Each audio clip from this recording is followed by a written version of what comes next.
welcome back to another video on the JJ Think Tank. Radis, stradai, umri, ivrai.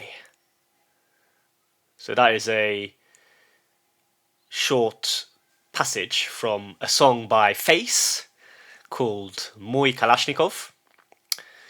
And it's a brilliant little play on words, yes? It talks about how we are born, and we then suffer, yes, that we die, but that then we are in heaven. So it's a brilliant play on words. And Face is a Russian pop artist, rap artist. He's got some brilliant songs, but some of them are a bit crap as well, I would say. But I like some of his songs, and it's a way for me to pick up a few new Russian words, yes. And they're catchy. Some of these songs, they're catchy, yes, and they boost your mood, I think. So yes. Now I'll move on to the next part of the video. And yes, I thought it was relevant to begin my video here on the JJ Think Tank with his song, yes, because I want to talk about Russian novels and novellas that I've read, and the ones that I still remember the most, yes, and which ones I rate the most. So I'll just share my view on Russian literature, because I think it's the best literature. It's very human. You can find a lot of humanity there, a lot of human characters with their flaws, with their respective flaws and their talents, their good side and their bad side. Yes. So I've read quite a lot of Russian literature over the years, over the past 10 years or so, and I'd like to share my thoughts here now with you. And Russian literature is known worldwide, yes, for being one of the most influential, and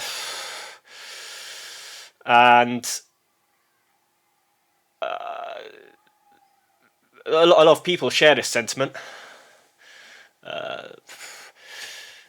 I've read English literature as well, some Polish literature, some American literature, French literature. I think overall I like Russian literature the most. I think it had the biggest impact on my psyche, yes, on my mind. And I think if you remember a novel more, it means it had more of an impact, yes. Because if you forget something that you've read, it means it didn't really click with you. Perhaps it didn't impact your soul, yes. It didn't have an impact on your soul, on your mind. And I guess this is a good barometer to judge, whether any book is good or bad in the end, yes. So I'll share the ones that really had an impact on me and changed my life for the better, definitely. So the first is Dostoevsky, Crime and Punishment, absolute classic. I remember I read this on my Kindle actually. I didn't read this. I didn't read a paper copy. I read it on my Kindle, and wow, what an experience that was! It shows how the guilt that you face afterwards when you commit a crime. Yes, when you commit a dangerous crime like killing someone or whatever. So it's a brilliant novel. I think it's the best novel to begin with if you want to enter the world of Dostoevsky. Yes, definitely the best novel, and obviously it concerns a young university student called Raskolnikov. I think everyone knows the storyline, yes, or if you haven't read it, I don't want to share too much, yes. And it's basically about him, he commits a crime and then he has to live with the effects, yes, for the rest of his life. The conscience gnaws at him. And it's a brilliant novel for this reason, and it's a must-read, really. It's a must-read, in my opinion, and an absolute classic. The next one, Heart of a Dog. So this is by Mikhail Bulgakov. A brilliant novel, a brilliant short novella, and it's a satire about the Soviet Union. The Soviet Union, they tried to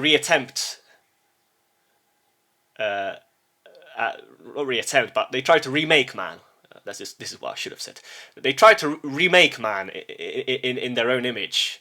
They tried to change man in his essence, but it led to disastrous consequences in the end, didn't it?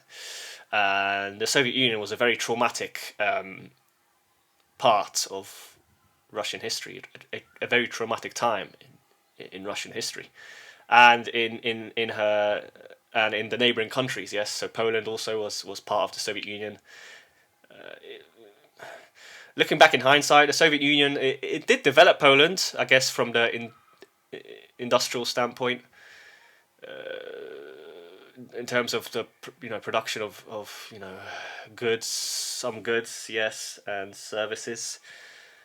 Obviously, there weren't many goods available in Poland during this time. People had to queue up in order to get meat, etc.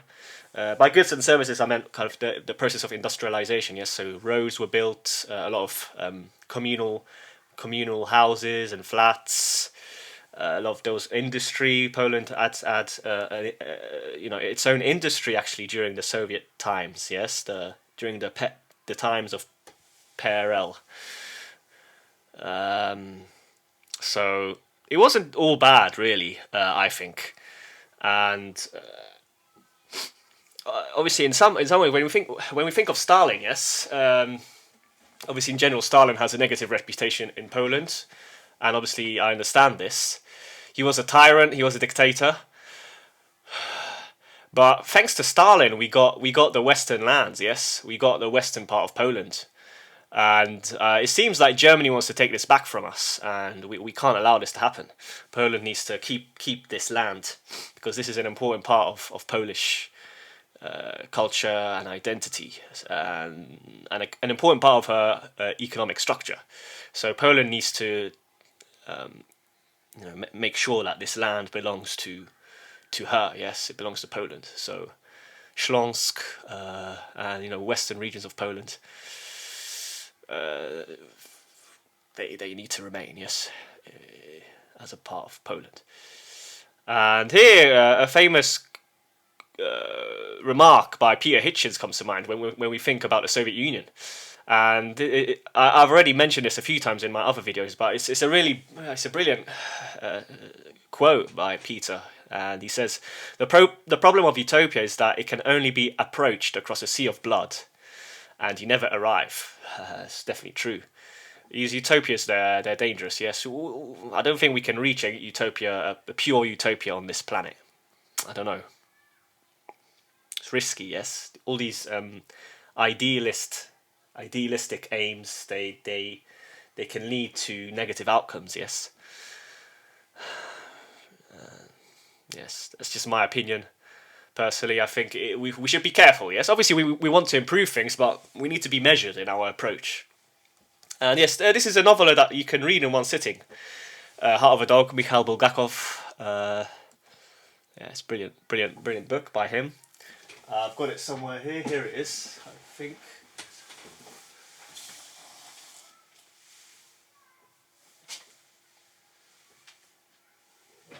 I can't find it at the moment. Anyway, moving on. All of Gogol. So I think all of Gogol. I mean, he's a king of Russian literature. I think he started it all off. He was the first, really. He began the new era of Russian literature, and for that reason, he is the king. I mean, he is the king. I've got a T-shirt of Gogol actually, with a picture of his face, and he is master. He's funny. He's grotesque. He's funny. He is the king, I believe, and I don't need to say more really, because I don't want to waste your time.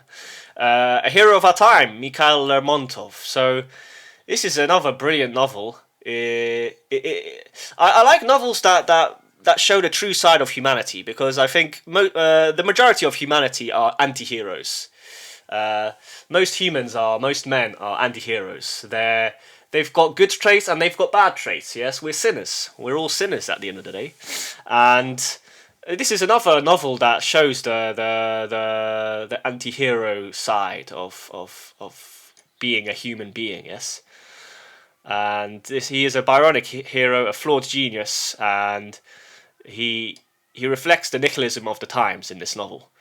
And I think we're living through this now, right? In post-modernity, we're living in these nihilistic times, nihilistic times. Hopefully, we can make out of it.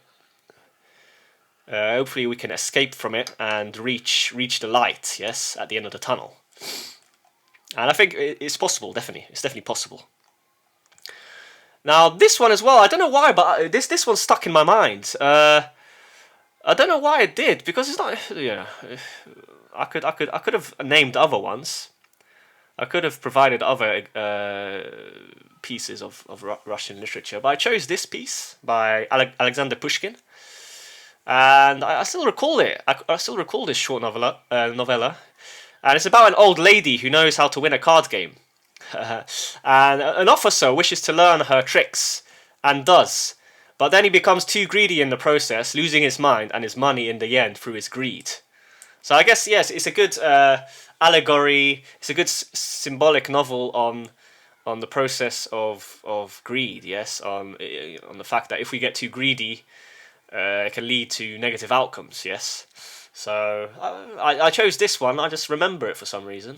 It was a nice short novella, and I recommend everyone to read it. Number 6, I chose Oblomov by Ivan Goncharov. And this made an impact on me. So I've had periods in my life where when I was lazy, I was lost, I was lazy, I didn't go for it. Perhaps in general, maybe I still had some trauma, unresolved issues, mental health issues, etc. And I was just lazy, yes. And this is not good. And Oblomov, he's another anti-hero, we could say, because he has good traits, but he's lazy, and he's unable to take, he's unable to undertake any meaningful action, which ultimately leads to his demise. Yes, he's slothful, and we can't become lazy. We can't be lazy. This is one of the 7 deadly sins.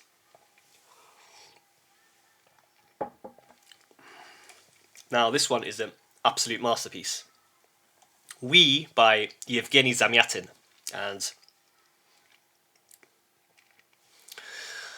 this novel actually was published before 1984 and Brave New World, and it influenced both Orwell and Huxley.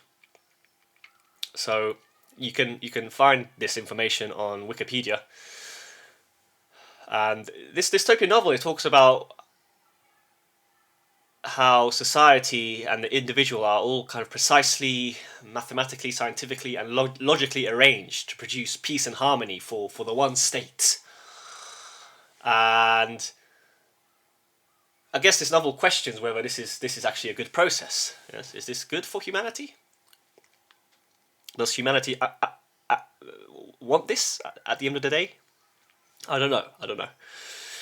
I mean, obviously we want more harmony, but does it lead to humans becoming kind of too rational? Maybe if humans are constantly surveilled and their behavior is predicted, and they're not allowed to pursue freedom, they're not allowed to be free, then I don't know. I don't think this is a good thing, right? So, I mean, all 3 of these books are great, right? 1984, Brave New World, and We by Zamyatin. Some people might argue that this book We by Yevgeny Zamyatin is actually better, because it reveals another side of the dystopian world that is perhaps not as obvious to recognize. I think when you read 1984, the message is quite easy to digest. Yes, it's quite easy to spot the lessons that this book provides. Same with Brave New World, right? So Brave New World talks about how humans are enslaved through pleasure. Yes, basically. Whereas 1984 talks about the totalitarian state. Whereas this it's more subtle, I think. it's more subtle. It shows how maths and science can be used for evil ends, yes, to enslave the human. And then I included some honourable mentions. So Victor Pelevin, he is a postmodern writer. I like him. He's funny. Uh, so he wrote this book Chapayev and the Void. So I remember this novel well. It's surreal. It's a lot of surrealism there. I guess we could call him the Russian J.K. Rowling. I think there are some parallels between his work and the work of J.K. Rowling, because J.K. Rowling, in her Harry Potter novels, she talks about magic, right? And yeah, well, about magic basically, yes. Victor Pelevin, he alludes to magic as well sometimes in his different books, but not only magic. In general, he's a science fiction writer, and he just creates all these surreal worlds, and they're all a nice read. And then obviously, last but not least, Tolstoy's War and Peace. So that's another classic. Tolstoy's War and Peace, and yes, so that's all of the books I wanted to share with you. I don't want to talk more. There's so many more I could mention, right? I mean, The Idiot comes to mind by Dostoevsky. The Idiot. This also had an impact on me. The Idiot and Brothers Karamazov. But I think I need to read Brothers Karamazov again, because I don't think I was mature enough when I read it. Because I read Brothers Karamazov around maybe around 10 years ago now, or 8 years ago, or something like this. I don't think I was ready for that book yet. Maybe when I'm older, I'll read Brothers Karamazov again, ponder on the ideas found within the book. But yes, that's the end of my video today. I hope you enjoyed it. I hope you found it interesting. I hope you discovered something of note that will help you, and maybe you might read one of these books. I think they're all great, and you won't regret reading any of them, I believe. And yes, if you're still listening, thank you for tuning in to the JJ Think Tank. I appreciate it. You could have spent your time elsewhere, but you decided to spend your time here on the JJ Think Tank, so I really appreciate that. If you're a new viewer, consider liking and subscribing. It will help me grow the channel and spread more vital information. But yes, that's all for today. Thank you once again for listening, and all the best. Take care.